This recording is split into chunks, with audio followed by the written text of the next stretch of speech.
안녕하세요. 메이저 수학과정 홍철 원장입니다.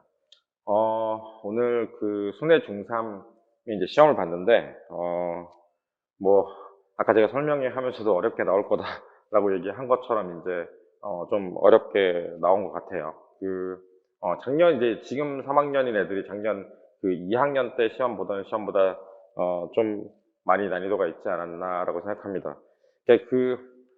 순회 중에 이제 전통적으로 학습지라고 해서 이제 학교에서 나눠주는 프린트가 굉장히 어려운 문제가 많은데 그 어려운 문제를 나눠주고 나면 굉장히 좀 거기서 관련된 문제 어려운 문제를 많이 내곤 했었는데 이번에 이제 마지막에 나눠준 학습지가 굉장히 어려운 것들이 많이 들어있어서 그래서 어렵게 나오지 않을까라고 했는데 그 학습지에서는 거의 많이 나오지는 않았고 그냥 다만 좀 문제가 하나하나 좀 이렇게 문제를 보면서 되게 편하게 풀 수 있는, 이거 되게 쉽다, 이건 그냥 빨리 풀 수 있네, 이런 문제가 별로 없이 좀 하나하나 조금씩 시간이 걸리는 좀 어렵고 까다로운 문제들이 섞여 있는 바람에, 아주 최상위권에, 고등수학도 잘 되어 있고 수학을 푸는데, 크게 무리가 없는 학생들은, 뭐 약간 까다롭네, 이러면서 잘 풀었을 수 있는데, 그냥 중등 거 잘 풀고 그냥 중상위권 아니면 상위권 학생들은 예전에 이제 100점을 맞았던 학생들도 70점대 후반, 80점대 초반까지 떨어지고 그랬던 것 같아요. 그래서 그렇게 된 시험이고, 전체적으로 문제 자체가, 중2 때 나왔던 도형에 연관된 문제라던가 아니면 하나하나 세는 문제가 많아서 시간 자체가 굉장히 좀 부족하지 않았나. 이게 처음부터 보면, 뭐 4번이나 5번은 뭐 많이 푼 문제긴 하지만 이것도 사실은 하나하나 정수 부분 셌을 때 평범하지 않은 문제였고, 전체적으로 7번도 기억, 니은, 디귿에서 미음까지 나와 있는, 굉장히, 어렵진 않더라도 굉장히 시간이 오래 잡아먹는 문제이고, 뭔가 안에서 푸는 문제 자체가 인수분해가 나오는 문제도 계산이 좀 아주 편안하지 않은 문제들로 구성이 되어 있어가지고 굉장히 아이들이 힘들었을 거라고 생각됩니다.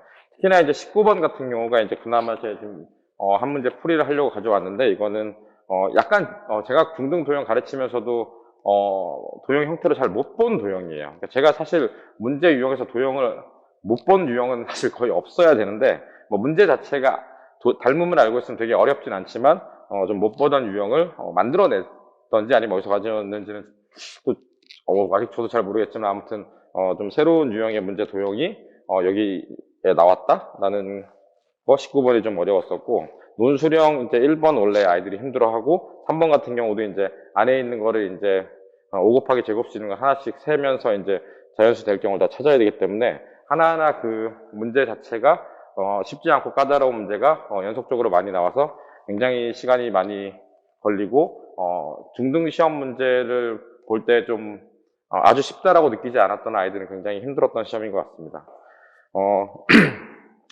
다음 시험 준비를 하더라도 이제 중2는 이제 시험을 안 받고 중3은 시험을 보는데 다음 시험은 원래 고등수학이랑 연계가 많이 되어 있는 2차 방정식이랑 2차 함수라서 굉장히 연습이 많이 안 돼 있으면 시간이 굉장히 부족하거나 힘들 거거든요. 그러니까 물론 문제 자체는 고등수학이 잘 돼 있으면은 잘 풀 수 있는 문제일 수도 있는데 그래서 기말고사 준비는 굉장히 고등수학 뭐 선행도 많이 하겠지만 열심히 많이 잘 해서 아마 어렵게 나올 것 같으니까 이 어렵게 나오는 심화 문제도 많이 풀어보고 연습을 좀 해야 될 것 같습니다. 내가 이 뒤에 있는 19번 간단하게 풀이를 좀 하고 하겠습니다. 이 그림과 같은 이제 정사각형이라 그랬어요. 정사각형이고 정사각형의 AD가 8cm라고 하면 여기가 8이면 여기도 8이겠죠? 여기도 8이고 PBA라고 하면 이제 여기 교점이 P인데 PBA가 여기가 22.5도예요. 이렇게 22.5도를 준 것도 굉장히 평소랑 같은 경우는 아니고요. QBC는 여기죠. 22.5도. 그러니까 이게 정사각형이 이게 직각이기 때문에 요 두 개 합치면 45면 여기가 이제 45고 이게 이제 대칭이고 합동인 삼각형이 될 테고 여기서 이제 얘네들이 구하라고 하는 건 PQ 길이죠. PQ 길이를 구하는데 좀 편하게 하기 위해서 여기를 X 이게 이렇거든요. 이게 45도죠, 그죠?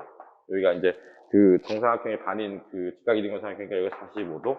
그렇게 되면은 요 두 개를 더한 각이 여기니까 여기가 45도니까 67.5도네요, 그죠? 그리고 여기 67.5도가 여기 67.5도죠. 그래서 요게 이등변 삼각형이 돼서 여기를 미지수를 x로 잡으면 여기서부터 여기까지 잡으면 여기도 x로 잡히고 그 얘기인즉슨 여기도 x로 잡히죠. 대칭이니까 여기도 x로 잡히고 그래서 이제 실제 문제 푸는 것 자체는 요 삼각형이랑 요 삼각형이 닮음이죠. 그 막꼭지가 같고 그 평행한 억각이 같아가지고 이제 A의 닮음이라서 이 삼각형과 이 삼각형의 닮음을 이용해서 닮음을 이용하면 이렇게 되죠. 여기 x 대 여기는 이제 8이니까 8은 x 대 8은 요 길이 대 요 길인데 요거는 그 x 대 자, 여기 전체 길이는 이제 8 그럼 이제 8루트 2죠. 1대 2니까 8루트 2에서 x를 뺀 길이 8루트 2 마이너스 x가 되니까 여기는 이제 8루트 2 마이너스 x. 자, 요식 비례식은 이제 내항 외항 곱을 풀어서 이 x 길이를 구하고 나서 PQ의 길이는 전체 PQ의 길이는 어떻게 되겠어요? PQ의 길이는 전체 8루트 2에서 2배의 x 길이를 빼는 거. 여기는 그럼 x는 어떻게 된다? 내항곱은 8x, 외항곱은 8루트 2x 마이너스 x제곱. 그러니까 요거는 x제곱 플러스 8x 마이너스, 문제가 좀 잘못 봤네. x 대 8은, 문제가 별로 되게 특이하네요. x제곱 더하기 8x 마이너스 8루트 2x. 그럼 이게 x로 묶이면 x 더하기 8 마이너스 8루트 2네요. 이렇게 돼서 x는 0이거나 얘가 0이거나 아니면 x는 8루트 2 마이너스 8이 되겠네요. 네. x는 0이 될 수는 없으니까 도형의 길이가 이 x 길이를 여기다 넣어서 정리해주면 답이 나오는 이제 이런 문제가 되는데 뭐 이 문제 자체가 닮음으로 어렵다기보다도 이제 아이들이 닮음을 2-1 때 연습하고 이제 많이 닮음을 써야 된다는 사실 자체를 이제 이 시험장에 들어가기 전에 알고 들어가기가 힘들기 때문에 그리고 도형이 제가 말씀드렸듯이 2-2 때 보던 도형으로도 뭔가 방정식이랑 이렇게 엮어서 나오는 건 굉장히 접하기 힘든 도형이라서 그래서 좀 당황하지 않았을까라는 생각을 합니다. 사실 실제 풀이 자체는 그렇게 어렵진 않죠. 예. 그래서 문제 자체가 좀 편안하게 풀 수 없는 게 앞에서부터 좀 시간이 걸리고 어려운 게 있다 보니까 당황해서 시간 부족이 많았다는 얘기를 지금 오늘 너무 많이 들었는데 그래서 앞으로 아까 말씀드렸듯이 기말고사는 아마 시간이 더 부족한 단원의 이제 문제들이죠. 오래 걸리고 2차 방정식, 2차 함수는 이제 그래프랑 그 안에 완전 제곱식을 묶는 것조차 되게 오래 걸리니까 그래서 그런 것을 준비를 잘해서 시험을 잘 봤으면 좋겠습니다. 감사합니다.